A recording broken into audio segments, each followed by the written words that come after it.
Hello guys and welcome to my new video, and today we're going to be looking about how to maximize your character before mythic zeros are going to be released. We're going to be looking at the best farms in terms of CREST. We're going to look at just basically what you should or could do in order to give you the best chance in terms of gearing in the future. Let's go and get started. And this is my Resto Shaman right here, and we'll talk about what the meta is in terms of optimizing your item level. Now, we're assuming you're level 80 and you're looking at things to do in order to get the highest item level possible, so you get invited in Mythic Zeros when they come out, and you know, depending if you're a solo player, depending if you're going to be raiding on the same day that Mythic Zeros are going to be released or Heroic Raid is going to be released. Everyone already kind of knows, but I just want to go over the renown. You kind of do want to hit certain renown capstones in terms of, for example, for Council of Dornogal, you want to get level 7 renown in terms of getting shoulders.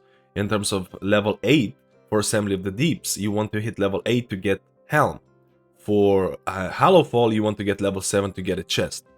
And you can also do that with Severed Treads as well if you want to get a trinket, but it's always worth getting more renown because you'll be able to get more crests, and those crests are going to be vital in terms of optimizing or getting more item level. So we're assuming you already have a helm, shoulders, and chest, which means that you're already on the way. You're already on the way in terms of maximizing your item level. Now, second of all, you might be doing a lot of heroic dungeons because that's the first thing you kind of want to do when you're level 80. You want to practice, you want to see how the dungeons feels, how the class feels, and things like that, which is perfectly fine.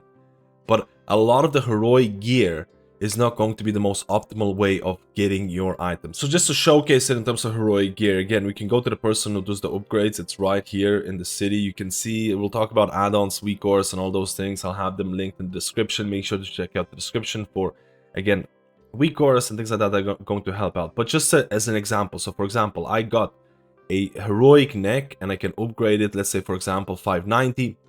If I want to upgrade it to 590, I'm going to be spending a decent amount of Valor Stones and a decent amount of Weathered Harbinger Crests, 45.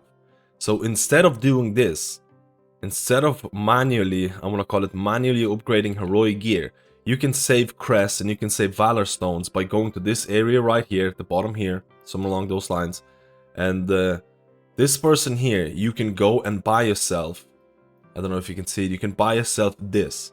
And this is going to cost 30 Weathered Harbinger Crests. So instead of spending 45 Crests and Valor Stones, you're just spending 30. Which is the most optimal way of getting to 4 or 590 item level gear. Which you can see here, I have rings and things like that already. I have an enchanter or things like that. But it's the most optimal way of increasing your item level. Unfortunately, this is going to be severely dependent on how much gold you're willing to spend. Or if you have guildmates who help you with crafting. I don't think this is worth spending. There are people spending 500,000 gold on gearing 3 or 4 characters, which I don't think it's worth it because you're going to be replacing this gear very, very quickly. But if you have a guild that's willing to help you with crafting, for example, the reason why I'm not higher item level right now is because my guild doesn't have anyone who can craft mail gloves. My guild doesn't have anyone who can craft mail wrists. And I'm waiting for people to, you know, get their knowledge points and things like that. But what you're going to be doing after that, you buy the crest for 30. Let's say you have a guild, you're willing to spend some gold. You're going to go to this guy here in terms of craft orders. You're going to click on this. You can make this favorite, but you're going to look into Enchanted Weathered Harbinger Crests. And you need to make this. You need to go to the auction house and buy Storm Dust, and you need to buy Gleaming Shards. Make sure to buy rank 1s. You do not need rank 2s or rank 3s to create an Enchanted Weathered Harbinger Crest. Rank 1s, because these are going to be, especially Storm Dust, is going to be extremely expensive. So once you craft this, because I already have this done, you can put this in a guild order, or if you can do the public order. Again, an appropriate tip for this is going to be 69 gold, because people just want to get that, they want to increase their profession, so they're going to be crafting it for you. So you can put it in public orders, you can do it in guild orders if you have a guild. After you craft this, you're gonna look through the armor types.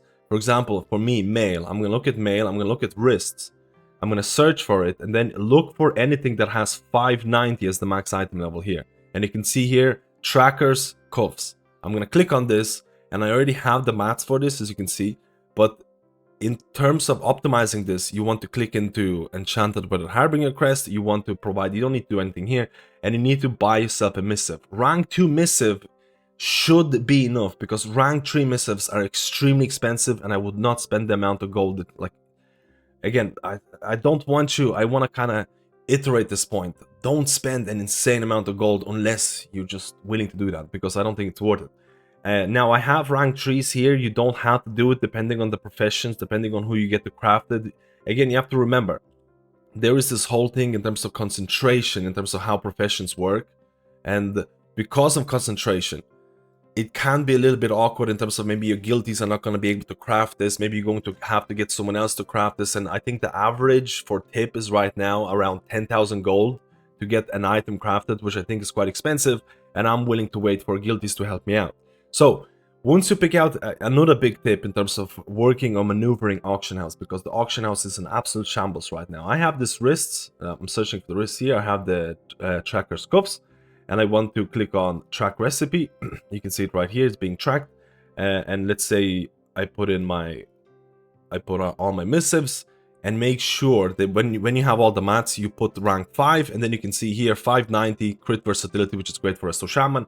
You can put that as a guild order, or if you get someone else to craft it for you, you need to put their names. Now, in terms of optimizing your auction house game, auction house has been in shambles, like I mentioned before, but I actually advise people to install an add-on like Auctionator, because you can see here, I click track the things that I need in order to craft the wrists, and I can see it right here. I have Auctionator installed, and it gives you these additional tabs, but most importantly, what it gives you this option to search, as you can see it right here, and I can click on search, and now it's going to scan the auction for the items that I need, and it's going to give me a list of how much those items cost based on the rank.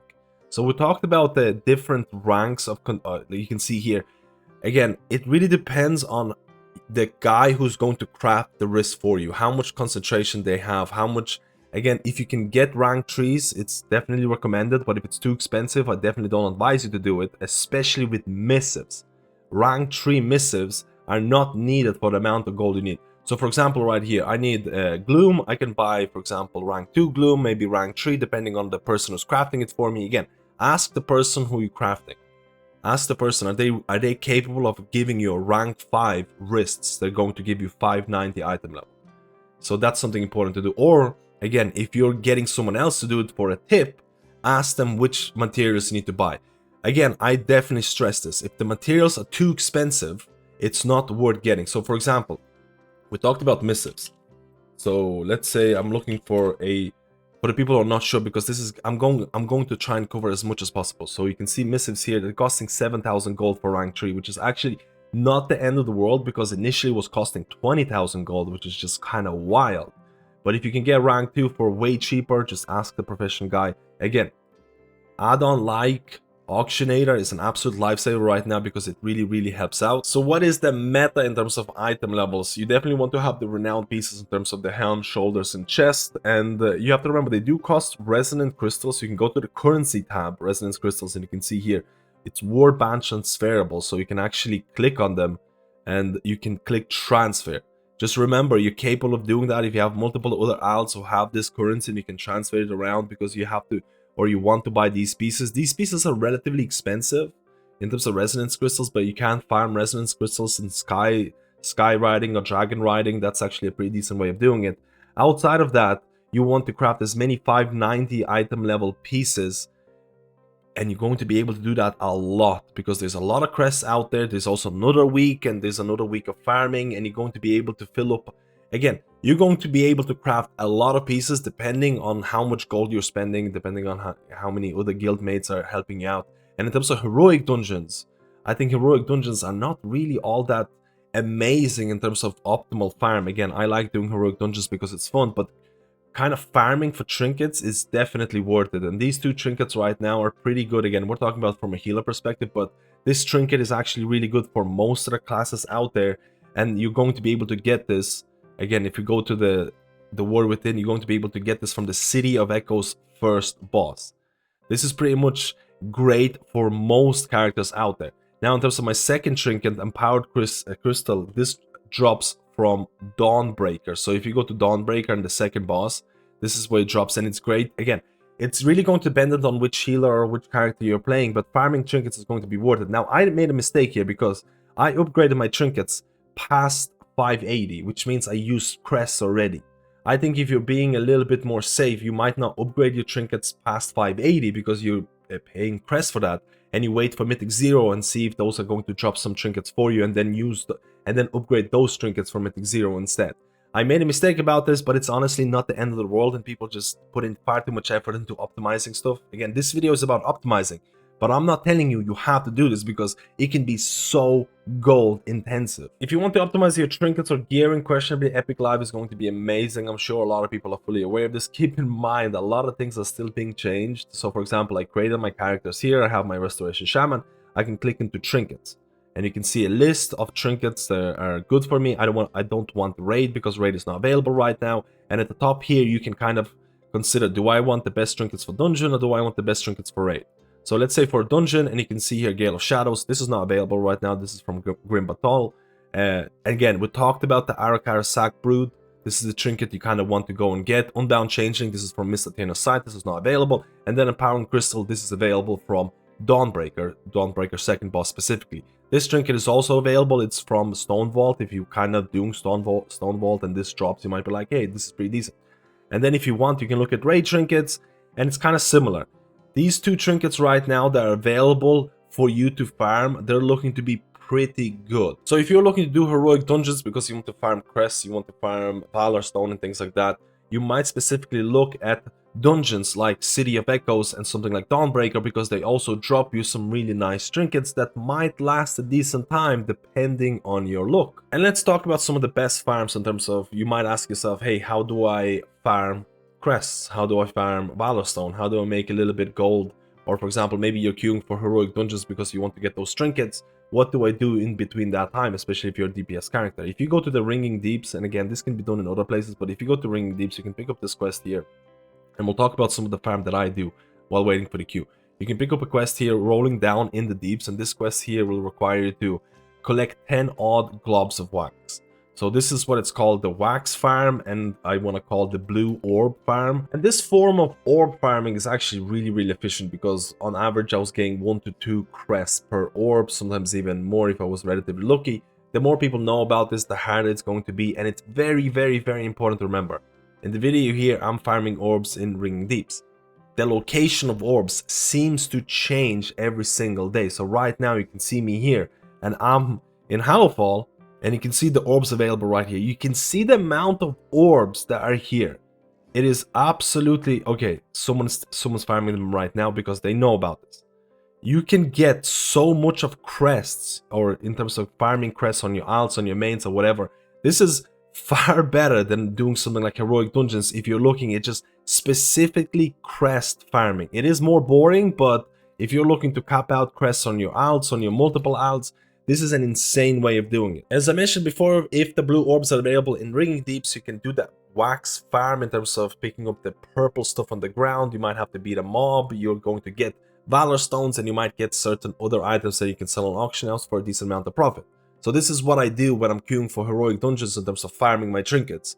I might be flying around picking up blue orbs and doing the wax farm depending on where the location is. And lastly, let's talk about some of the WeakAuras and add-ons that I found really good. For example, this one here for knowledge points. This WeakAura is absolutely amazing because, for example, if you want to pick up or you're missing certain points, you can just legitimately click on, or you can expand it, you can click on it, and then it's going to add you or give you a map pin where you can go and pick up those knowledge points. And I think that's actually amazing because knowledge points are actually relatively hard to get. This WeakAura right here is called, I'm going to link it in the description as well, but this WeakAura is called Mayu's Knowledge Point Tracker. We'll link in the description. And in terms of other add-ons, a lot of people ask me about the map detail in terms of, again, where to farm stuff, the rares, and again, very recently they also added location for, you can see where the mailboxes are, you can see where the guild vault is, you can see where the professions are. All of these things are professions based on you. And this is going to be handy notes. And again, you need to install multiple different kind of plugins for it. So you can see here handy notes, and I have plugins right now installed for the War Within. So you want handy notes, the War Within, and handy notes, Dornogal. And that's what I mean by showing what is in the main city. So you can go into Dornogal, you can actually, there's a lot of clutter initially, and you can disable, for example, you don't want to see vendors, you don't want to see transmog, you don't see stable master, you don't want to see this, or you show or tick on this, show only the trainers and vendors for my profession. And this is what you'll see if you have similar options to what I have right now in terms of just knowing where the auction house is, where the profession are and things like that, where the item upgrades are a lot easier. Handy note is really good. The weak aura right here is really amazing to optimizing your knowledge points or KP. And honestly guys, let me know if I missed out on some tips. The meta for gearing, again, don't spend or sink too much gold into it. I don't think it's all worth that much. I know people are really, they have anxiety about joining Mythic Zeros when they're going to be available, because especially if you're a solo player, you want to get as much item level as possible, and I agree. You want to give yourself the best start possible, but I would not sink an insane amount of gold into it. But if you can get good trinkets, if you can get that 590 item level gear without sinking in too much gold, you're going to give yourself the maximum advantage going into Mythic Zeros. Guys, let me know how you feel about this. If I missed out on something, like and subscribe, and I'll see you in my next guide.